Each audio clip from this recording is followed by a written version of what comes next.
अस्सलाम वालेकुम dear students, आज हम 9th क्लास एक्सरसाइज 1.5 के पहले दो क्वेश्चन हल करते हैं, क्वेश्चन नंबर 1 और क्वेश्चन नंबर 2, जिसके अंदर मैं आप लोगों को समझाऊंगा डिटर्मिनेट कैसे लिया जाता है और डिटर्मिनेट के बाद उसमें सिंगुलर और नॉन सिंगुलर मैट्रिक्स की पहचान कैसे की जाती है। तो सबसे पहले मैं आपको डिटर्मिनेट का तरीका बताता हूँ। डिटर्मिनेट के लिए ज़रूरी है कि हमारे पास स्क्वायर मैट्रिक्स का होना ज़रूरी है। या तो हमारे पास मैट्रिक्स 2×2 का हो या हमारे पास मैट्रिक्स 3×3 का हो, यानी कि स्क्वायर मैट्रिक्स का होना उसमें ज़रूरी है। बस एक छोटा सा तरीका है ये कि जिसके अंदर हम आपको डिटर्मिनेट का निकालने का तरीका समझाएंगे। तो पहला सवाल है मेरे पास, फाइंड डिटर्मिनेट। क्वेश्चन नंबर 1 का पहला ही पार्ट मैं आपके साथ हल करने लगा हूँ। तो इसके अंदर हम सिर्फ आपको बताएंगे कि डिटर्मिनेट और उसको किस अलामत के ज़रिए ज़ाहिर किया जाता है। ये क्वेश्चन नंबर 1 में पहला सवाल है, फाइंड डिटर्मिनेट। आपने करना ये है कि जो मैट्रिक्स का नेम है उसके गिर्द सीधी लाइन लगा देनी है। ठीक है, सीधी लाइन मतलब जो है ना, इसका मॉड लगाना है दोनों साइडों पे। और आगे भी आपने जो आपके पास मैट्रिक्स मौजूद हो, और ये मैट्रिक्स मेरे पास है जी 2×2 का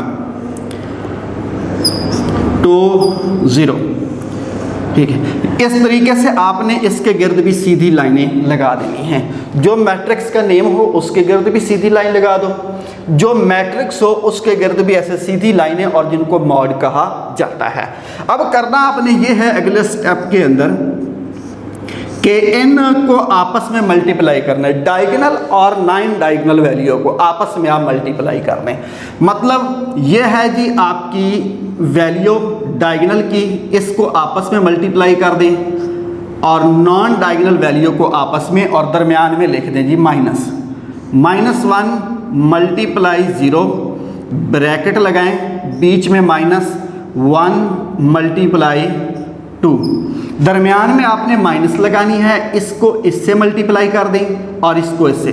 जो डायगोनल वैल्यू है उसको डायगोनल के साथ आपस में मल्टीप्लाई कर दें 2×2 मैट्रिक्स के अंदर। हम यहाँ पर 2×2 मैट्रिक्स ही सीखेंगे, 3×3 मैट्रिक्स फर्स्ट ईयर में समझाया जाएगा।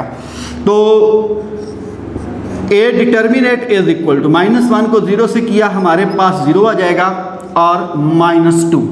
तो ये हमारा सिंपल सा तरीका है मैट्रिक्स में डिटर्मिनेट फाइंड करने का तरीका, कि आपने सिंपल 2×2 मैट्रिक्स के अंदर करना सिर्फ ये है, जो मैट्रिक्स आपको दिया गया उसके गिर्द आप ऐसे सीधी लाइनें लगाएं, ठीक है ना, और जो मैट्रिक्स है उसके गिर्द भी सीधी लाइनें लगा दें।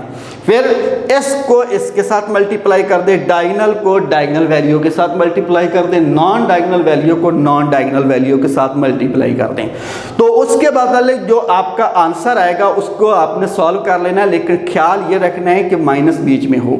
और दूसरा ख्याल ये रखना है कि पहले आपकी डायगोनल वैल्यू हो, माइनस लिखकर दूसरी आपकी नॉन डायगोनल वैल्यू हो। पहले गलती से भी नॉन डायगोनल वैल्यू आपने नहीं करनी। पहले ये वाली जो आपके पास ये मौजूद है माइनस लिखें और दूसरी वैल्यू को इसके साथ मल्टीप्लाई कर दें। इसको आम तरीके के साथ सॉल्व करके जो आपका आंसर आएगा वो आपका कहलाएगा जी डिटर्मिनेट। अब डिटर्मिनेट के अंदर आगे दो चीज़ें पाई जाती है, इसको दो हिस्सों में तकसीम किया गया है, एक सिंगुलर मैट्रिक्स के अंदर और दूसरा नॉन सिंगुलर मैट्रिक्स के अंदर।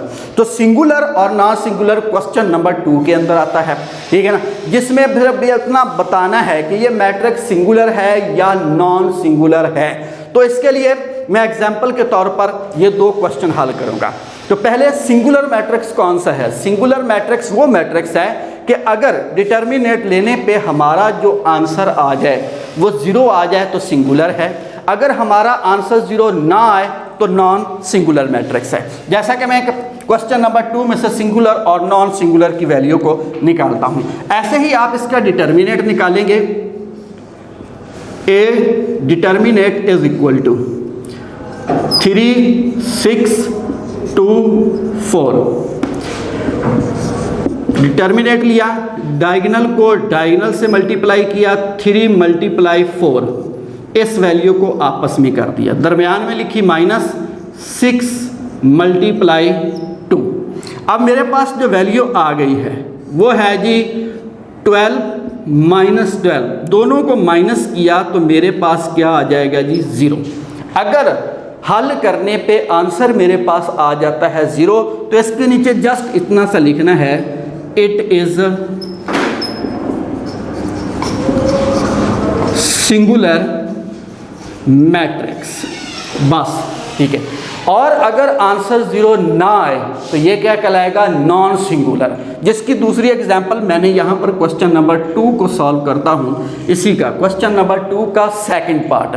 तो इसका भी सेम ऐसे ही डिटर्मिनेट लें,